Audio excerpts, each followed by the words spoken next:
mengenai pertempuran di Batam sama Kepri ini. Gimana nih pandangan ini? Soal keruwetan koalisi segala macamnya. Silakan Bang. Kalau keruwetan mungkin saya tidak punya kompetensi untuk bicara terlalu jauh ya. Ya. Tapi mungkin saya juga tidak akan menarik hubungan antara partai gemuk ini dengan Kurawa yang 100 orang atau dengan 5 orang itu. Pandawanya ya? Iya Pandawanya tidak. Karena ini bukan pertarungan antara baik dan benar gitu ya, tapi pertarungan politis gitu ya. Tapi buat kami NGO ataupun aktivis ini sangat mengkhawatirkan jika terjadi penggemukan koalisi ini. Penggemukan koalisi itu khawatir? Khawatir kami. Kenapa? Karena kontrolnya susah nanti. Karena eksekutif dan legislatif akan kong kali kong. Ya.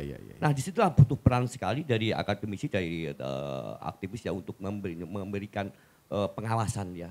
Nah kita tahu bahwa dua figur ini sama-sama figur yang memiliki pengalaman, kita paham itu gitu ya.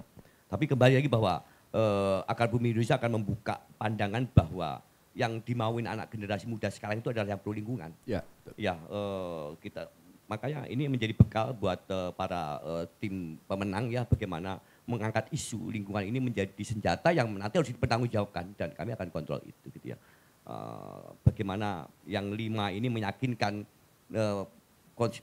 konstituantenya ya atau menambah merekrut lagi bahwa semua anggur ini akan membuat mabuk. Ya.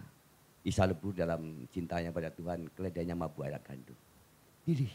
Pilih yang termurni, yang tak tercemar oleh rasa takut dan punah, yang mendesak dari kebutuhan.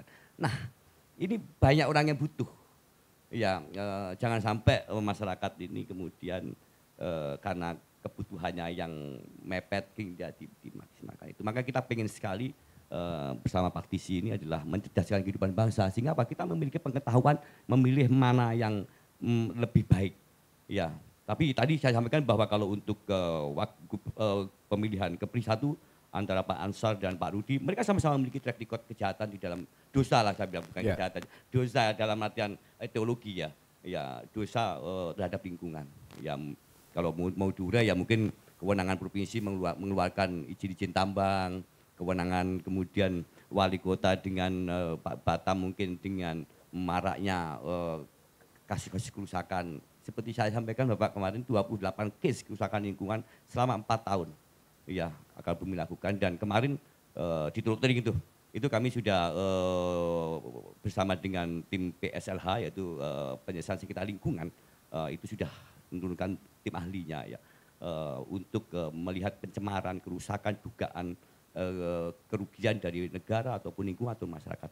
Artinya apa, bahwa bahkan di Teluk Tering yang seperti itu saja sudah terjadi seperti itu. Maka lepas dari atau bukan lepas dari awasan teman-teman dari legislator, dari pemerintahan gitu ya, tapi kuatnya kalau kami bilang bahasa konotasinya, kuatnya mafia-mafia pembangunan di Batam. Ya, kita nggak bisa pungkirin itu bahwa di Batam itu pembangunan tinggi dan konsekuensinya adalah kerusakan. Tapi antisipasinya adalah AMDAL. Ya, kontrolnya adalah pengawasan, yaitu dari legislatif juga. Tapi itu tadi bahwa kami Akar Bumi Indonesia pingin bahwa harus ada konsep-konsep dari teman-teman ya untuk memberikan bekal kepada calon untuk melengkapi lagi. Karena saya lihat mungkin Pak Amsakar ya, Pak Sakar saya lihat mereka, oke, saya akan berisikan tentang banjir, berisikan tentang banjir, saya akan berisikan tentang air gitu ya. Itu tantangan berat. Ya, padahal kami tantangan berat. Kenapa?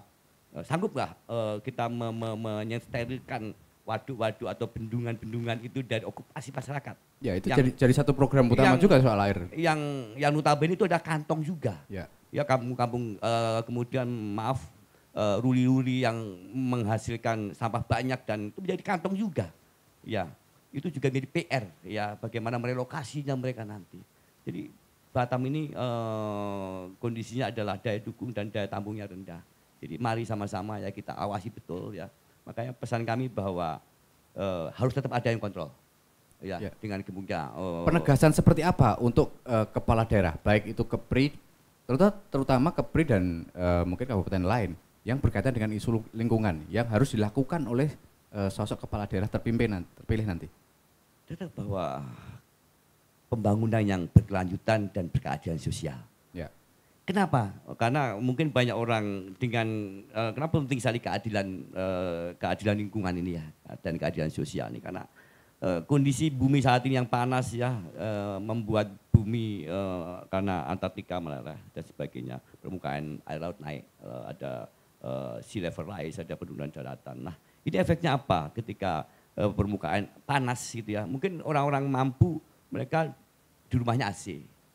Kemudian naik mobil AC, masuk ke kantor AC, ke mall AC. Tapi bisa dibayangkan masyarakat yang dengan ekonomi menengah ke bawah itu nggak merasakan itu. Jadi mereka memang susah nyari ikan karena lautnya dirusak. Ya, kami ingin bahwa ada kearifan lokal yang dijaga ya. Jangan sampai potensi sumber daya alam yang disampaikan oleh Mas Agus ya hanya sekedar jargon. Ya, karena apa? Ini harus dikerjakan, bukan hanya dibicarakan. Ini harus dilindungi dulu, jangan dimanfaatkan sebesar-besarnya sehingga sampai yang berlebihan. Kami melihat bahwa perusahaan pesisir itu sangat berlebihan dan itu tidak cukup biaya untuk perbaikannya itu sangat besar dan efeknya juga sangat tinggi. Itu harus mengerti para calon-calon ini. Ya, dan itu harus diutamakan dalam visi misi yang akan disampaikan nantinya. Wajib ya. Wajib. Karena ingat bahwa pemilih kita orang-orang muda, mereka sudah punya wawasan lingkungan yang cukup ya. Mereka juga akan memilih pemimpin bukan hanya dengan pertumbuhan ekonomi saja. Ya, baik.